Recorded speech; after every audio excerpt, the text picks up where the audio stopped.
Hi everyone, welcome back to our Scratch game tutorial. In the previous video, we learned how to make our panda jump. Now in part 2, we're adding an obstacle that moves across the screen. And if the panda touches it, game over. Let's get started. Let's start by making our obstacle move. We're using a forever loop to move it left by 3 pixels continuously. This creates the effect of the obstacle moving towards the panda. Forever loops repeat actions infinitely, making them essential in game development. Once the obstacle reaches the left edge of the screen, we reset it back to x equals 215. This makes it appear as if it's looping endlessly. We use an if block here. This is a conditional statement that tells the program, if this happens, then do that. Conditional logic is one of the most powerful tools in coding.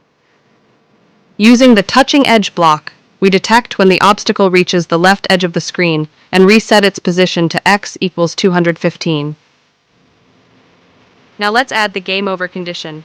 If the obstacle touches the panda, the game will display game over for 2 seconds. To achieve this, use an if block along with the touching block from the sensing category. If the obstacle touches the panda, trigger the Z block from the looks category to display game over for 2 seconds. This makes the game more challenging. Finally, we need to set the starting position of the obstacle when the game begins.